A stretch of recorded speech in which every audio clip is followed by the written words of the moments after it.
Alors aujourd'hui, on va décortiquer un texte assez percutant de Sigmund Freud.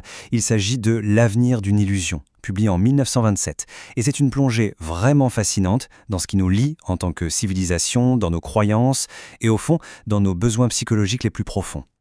Dès le départ, Freud nous met face à un conflit central. C'est cette tension, vous savez, entre ce qu'on désire, nous, au fond de nous, nos pulsions les plus intimes, et ce que la société, elle, attend de nous.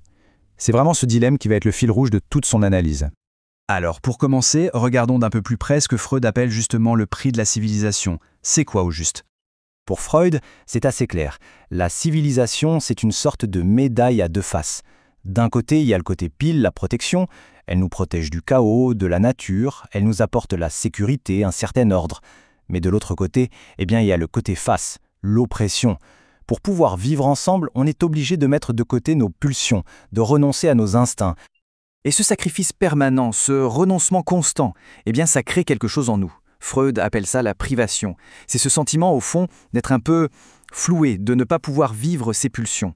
Et c'est de là, de cette frustration, que naît une sorte d'hostilité, de ressentiment envers cette même civilisation. Et là où ça devient vraiment intéressant, c'est que pour Freud, cette hostilité, elle est là tout le temps. La civilisation elle-même est fondée sur cette contrainte, ce sacrifice. Du coup, le mécontentement est quasi général. Il va même jusqu'à écrire une phrase assez forte. Au fond, chaque individu est un ennemi potentiel de la civilisation. Rien que ça. Alors là, on arrive à une question assez logique, non? Si cette civilisation nous frustre autant, comment ça se fait qu'elle tienne debout depuis des millénaires? La réponse de Freud, c'est que l'humanité a mis au point une invention psychologique absolument géniale. Selon lui, tout part de notre sentiment d'impuissance, un peu comme celui d'un enfant face au monde. Imaginez l'humanité primitive, complètement démunie face aux forces de la nature. C'est terrifiant. Alors qu'est-ce qu'on fait? On donne un visage humain à ces forces. Et quel meilleur modèle que celui du Père? Une figure qu'on craint, qu'on admire, mais qui, on l'espère, va nous protéger. Et ces dieux qu'on vient de créer, ils ont une triple mission. Premièrement, nous rassurer face aux terreurs de la nature. Deuxièmement, nous aider à accepter l'inacceptable, notamment la mort. Et troisièmement, nous promettre une sorte de compensation pour toutes les souffrances et les privations qu'on endure à cause de la civilisation. Une sorte de justice divine. Alors attention, Freud fait une distinction importante ici. Pour lui, ces idées religieuses ne sont pas des erreurs, comme une faute de calcul. Non, ce sont des illusions. Qu'est-ce que ça veut dire? Ça veut dire que leur force vient du fait qu'elles répondent à nos désirs les plus puissants. Et il le résume dans cette phrase qui dit tout. C'est ça la clé. La puissance de la religion ne vient pas des preuves qu'elle pourrait apporter, mais de l'écho incroyable qu'elle trouve dans nos propres désirs de protection, de sens et de justice. Bon, on a donc ce système psychologique incroyablement puissant qui a permis à la civilisation de tenir. Sauf que, au moment où Freud écrit, il sent que quelque chose est en train de se passer.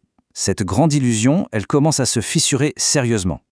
Et le responsable de ces fissures, c'est l'esprit scientifique. La science, avec son approche rationnelle, sa recherche de preuves, vient bousculer les dogmes religieux. Elle met le doigt sur les incohérences, les erreurs historiques. Forcément, ça fragilise tout l'édifice.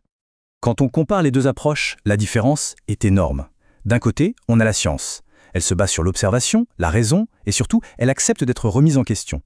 De l'autre, on a la religion, qui repose sur la tradition et qui demande un acte de foi. On ne peut pas la questionner. Et dans un monde de plus en plus rationnel, ce grand écart devient intenable. Et c'est là que Freud, en bon psychanalyste, pose un diagnostic qui va faire grand bruit. Pour lui, la religion pour l'humanité, c'est un peu comme une névrose pour un individu. Un reste de l'enfance, de ses peurs, de ses désirs, quelque chose dont on n'arrive pas à se défaire. Du coup, ça nous amène à une question qui est, il faut le dire, assez angoissante. Si les gens réalisent que les règles morales sur lesquelles la société est bâtie ne sont en fait qu'une illusion, est-ce qu'ils ne vont pas tout simplement tout jeter par-dessus bord? Est-ce que ce ne sera pas le chaos?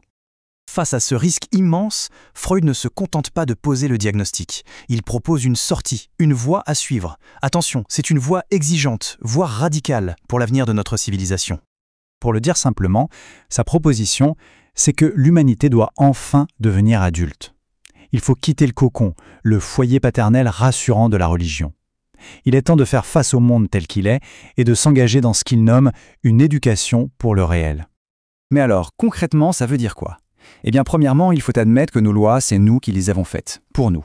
Deuxièmement, la morale ne vient pas du ciel. Une règle comme « tu ne tueras point » est juste une nécessité sociale pour qu'on puisse vivre ensemble.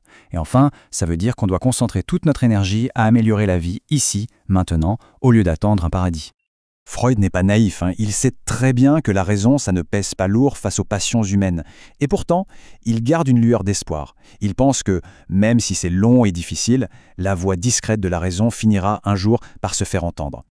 Et donc, au final, le livre se referme sur une question immense, qui était d'actualité en 1927 et qui l'est peut-être encore plus aujourd'hui. L'humanité peut-elle vraiment grandir? Est-on capable de construire une société en regardant la réalité en face, sans le réconfort des illusions de notre enfance? La question reste ouverte.